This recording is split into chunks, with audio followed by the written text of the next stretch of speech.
Os 133 cardeais eleitores da Igreja Católica iniciam o conclave para escolher o novo Papa amanhã, quarta-feira, na Capela Sistina, no Vaticano.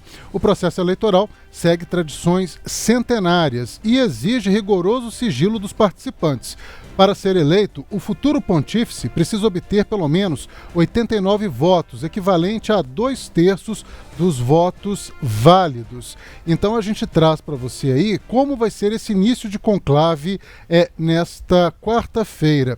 Começa logo pela manhã uma missa que chama Pro Elegendo Pontífice, em latim, na Basílica de São Pedro. Essa missa está marcada para as 10 horas da manhã, que é 5 horas no Brasil.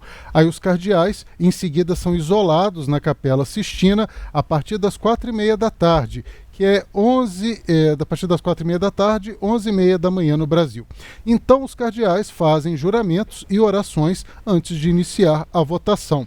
Essa votação começa logo na sequência, entre 5 e 6 horas da tarde, e a previsão, gente, é de que a primeira fumaça saia às 19 horas da noite, no horário de Roma, às 2 horas da tarde no Brasil. O canal de O Tempo no YouTube vai estar acompanhando, transmitindo, no portal O Tempo também. Então a gente tem essa previsão de fumaça a partir das 2 horas da tarde aqui no Brasil. Ela pode ser branca se o novo Papa já for eleito de primeira, o que é muito difícil de acontecer, ou ela vai ser preta se não houver ainda um novo Papa. A gente tem então agora como que são as regras do conclave. Sorteios definem 3 cardeais para serem escrutinadores, coletores de votos e também revisores. São 3 cardeais para cada uma dessas funções. Logo na sequência, os cardeais, os 133, recebem a cédula de votação nas mesas. Depois, cada um deles coloca o voto em um prato, levanta, vai até a mesa onde está a urna, deposita o voto na urna, fazendo um juramento a Deus, pedindo ao Espírito Santo que os ilumine para a escolha correta. Então, os 3 cardeais escrutinadores fazem a apuração e os 3 revisores conferem todos os votos. A gente tem ali, que eu coloquei logo no início, os 3 coletores de votos. O que seria essa função? São cardeais que, se porventura ficarem doentes, tiverem uma febre e não conseguirem se deslocar até a Capela Sistina, a gente tem esses 3 cardeais coletores que vão até os aposentos desse cardeal doente, pega o voto dele e coloca na urna. Ou seja, mesmo doente, mesmo com ausência na Capela Sistina, os cardeais não deixam de participar do conclave. A partir de amanhã, então, já antes dessa missa, que acontece às 10 horas da manhã na Basílica de São Pedro, 5 horas da manhã aqui no Brasil, os cardeais já ficam isolados, sem celular, sem sinal de internet, não podem conversar com praticamente ninguém. Tanto os cardeais quanto os funcionários do Vaticano fazem aí uma promessa, votos de sigilo absoluto sobre qualquer assunto. E por que isso é necessário?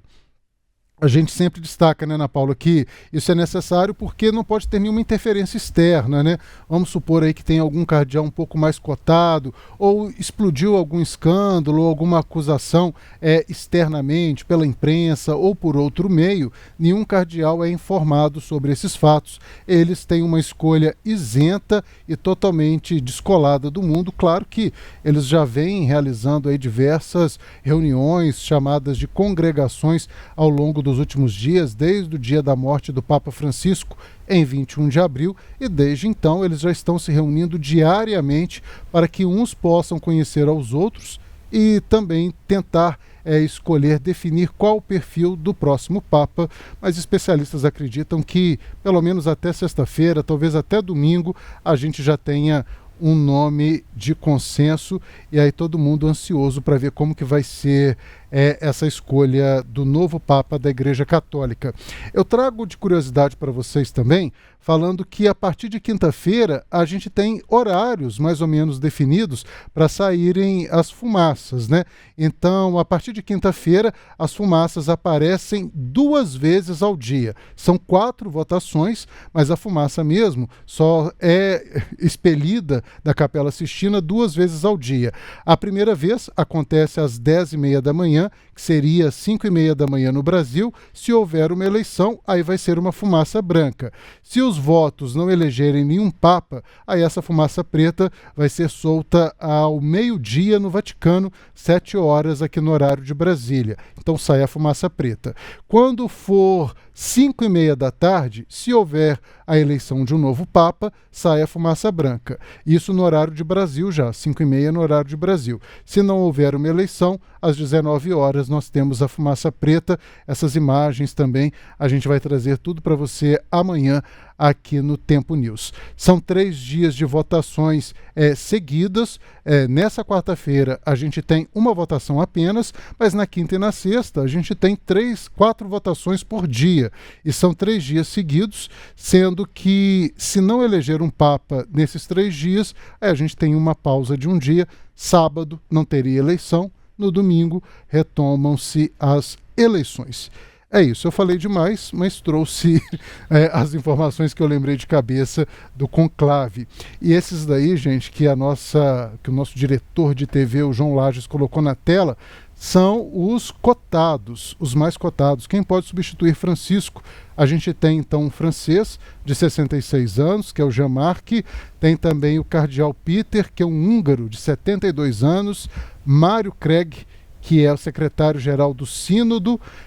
Temos também o cardeal Juan José, que é de Barcelona, na Espanha, 79 anos.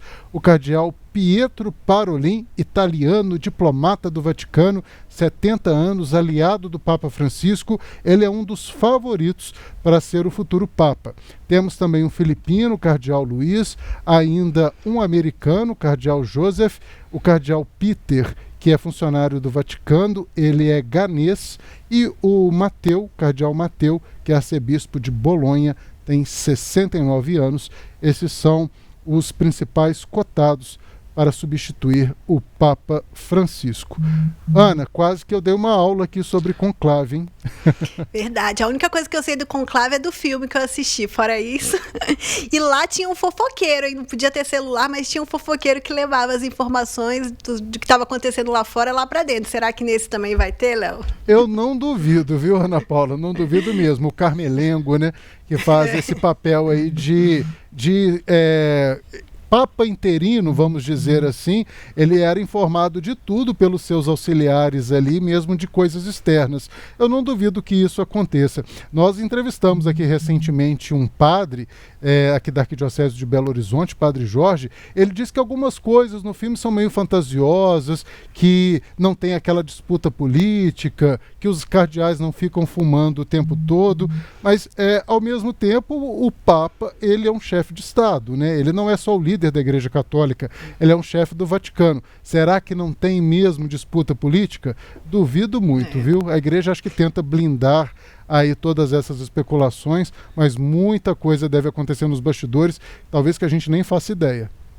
E eu vi também uma notícia sobre esses fofoqueiros, né? Que os funcionários, o pessoal da equipe de segurança, cozinha, limpeza, eles têm que fazer um juramento de que eles não vão contar nada do que está acontecendo ali, sob pena de excomunhão. Então, eles realmente tentam blindar mesmo para que nenhuma informação vaze dali.